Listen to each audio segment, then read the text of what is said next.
मकाफात अमल क्यों नहीं होता, झूठे की जीत ही क्यों होती है। मैं आपके दोनों सवालों के जवाब दूंगी, लेकिन अपनी जिंदगी को सामने रखते हुए। सबसे पहले आपने मकाफात अमल का पूछा है। जिसने मेरा निकाह पढ़वाया था वो कारी मिला हुआ था दूल्हे के साथ, ठीक है। मतलब कि वो दोनों मुलविस होते थे एक दूसरे के साथ।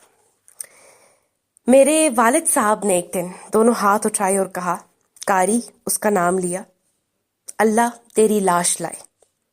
नेक्स्ट डे उसका एक्सीडेंट हुआ और आप यकीन करें कि उसकी गाड़ी खाई में गिरी। वो 3 लोग थे गाड़ी में, 2 दोस्त बच गए और वो मौके पे मर गया। और आप यकीन करें कि उसकी बेटी हुई थी, बेटी अभी उसकी पैदा हुई थी, बेटी उसकी हफ्ते की भी नहीं थी।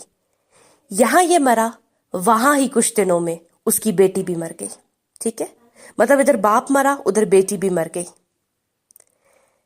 कौन कहता है मकाफात अमल नहीं होता? होता है मकाफात अमल, अपने टाइम पे होता है। दूसरी बात आपने कही कि झूठ की जीत ही क्यों होती है, उसका जवाब मैं आपको देती हूँ। मेरी शादी को 24 घंटे भी पूरे नहीं हुए थे कि मेरे शौहर ने मुझसे शादी का लहंगा ले लिया था, ये कहकर के कारी को अपनी बहन की शादी के लिए चाहिए। उसकी बहन की शादी कराची में हो रही है, वो गरीब है, उसे लहंगा दे दें। तो ये लहंगा मैंने दे दिया, उसने ले लिया।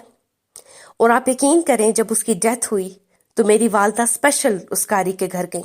मैंने पूछा, मैंने कहा इतनी नफरत होने के बावजूद उसके घर आप क्यों जा रही हैं? तो अम्मी ने कहा, बेटा कुछ सच पता चल जाएंगे। अम्मी गई और अम्मी ने कहा, जी आपकी कौन सी बेटी थी जिसकी शादी हुई थी तो मेरी बेटी ने लहंगा दिया था? कारी की वालदा का मुंह खुला हुआ और कह रही, कौन सी बेटी? उसने कहा, मेरी तो 2 बेटियां दोनों पढ़ रही हैं, किसकी शादी हुई है? तो अम्मी ने कहा, कौन है वो जिसकी शादी कराची में हुई है? उसने कहा, वो तो कोई कजन थी, और वो क्यों लहंगा लेगी? उसके तो तमाम इखराजात जितने भी थे उसके वालिदैन ने उठाए, उन्होंने तो अच्छी भली शादी की, किसको लहंगा चाहिए था? तो कहानी ये थी कि कारी ने और मेरे साबिक शौहर ने मिलकर लहंगा बेचकर पैसे खा लिए थे। तो आपने पूछा कि झूठ की जीत क्यों होती है? इसलिए होती है कि आप सच का पता नहीं लगाते। उस दिन मेरी वालदा भी अगर कारी साहब के घर ना जाती तो ये सच कभी सामने ना आता कि मेरे साबिक शौहर ने नेक इंसान बनने का नाटक करके मेरा लहंगा भी बेचकर खा लिया। मेरी 2 सौतेली बेटियां हैं, मैंने सगी माँ बनकर उनको पाला है, 4 साल हो गए हैं, फिर भी नफरत करती हैं। मेरा शौहर भी परेशान है और हर बात में कहती हैं कि सौतेली माँ चुड़ैल होती है। ठीक है, फिर आप चुड़ैल बन जाएं। आज के बाद सारा काम आपकी 2 बेटियां करेंगी। अच्छे तरीके से ऐसा रगड़ें दोनों को, ऐसा काम लें दोनों से कि उन्हें सौतेली लफ्ज का असल जो मायना है ना वो समझ में आ जाए। अच्छी माँ बन लिया ना, 4 साल हो गए, बदले में सिर्फ गालियां मिली। अब आप उनको बताएं सौतेली माँ क्या होती है। सारा काम उनसे करवाना है आपने, और बड़ी सख्ती के साथ करवाना है। वो मर्द जो कमाता नहीं, उससे कोई प्यार क्यों नहीं करता? उसके घर वाले, कोई लड़की, बीवी, क्यों? क्योंकि मर्द की जिम्मेदारी है कमाना।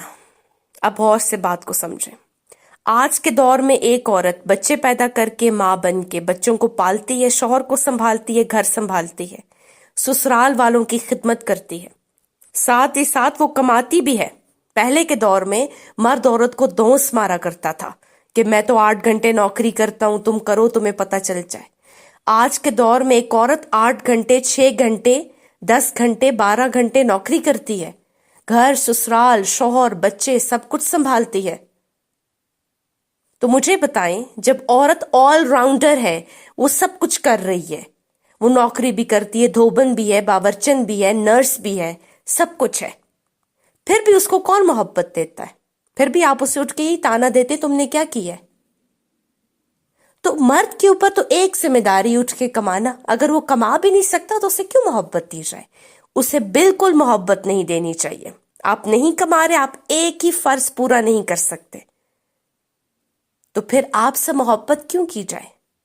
और वो औरत बेचारी जो घर संभालती है, बच्चों को पैदा करती है, कितनी मुसीबतें झेलती है, उसको कैसे कह दिया जाता है 2 सेकंड में, जाओ, एहसान नहीं किया तुमने? तो आप भी कमाए ना, कमा के आप एहसान तो नहीं कर रहे। मैं किसी लड़की के नखरे नहीं उठा सकता, इसीलिए मेरी कोई गर्लफ्रेंड नहीं है। बहुत अच्छी बात है। वो मर्द जो औरत का नखरा नहीं उठा सकता वो मर्द ही नहीं होता। اور سب لڑکیوں سے میری ریکویسٹ ہے کہ اگر مرد نخرے اٹھانے والا نہیں ہے کبھی اس سے شادی مت کرو. مرد کا کام ہے وہ عورت کے نخرے اٹھائے گا، ٹھیک ہے؟ وہ مرد جو عورت کے کمپٹیشن پہ آ جاتا ہے، مقابلے پہ، وہ نامرد ہوتا ہے. نامرد کی نشانی کیا ہوتی ہے؟ یہ ناراض ہے، تو میں کیا کروں، میں کیوں سے مناؤں، وہ آپ سے مقابلہ کر رہا ہے. جو مرد عورت کے مقابلے پہ آ جائے وہ پھر بہن ہوتی ہے، ٹھیک ہے؟ وہ بہنوں میں مقابلہ ہوتا ہے، مرد عورت کا کوئی مقابلہ نہیں ہے. آپ کا یوٹیوب چینل ہے؟ جی میرا یوٹیوب چینل ہے، یہ میں نے آپ کے سامنے اسکرین شاٹ لگا دیا ہے، آپ یہاں پہ مجھے سبسکرائب کر سکتے ہیں.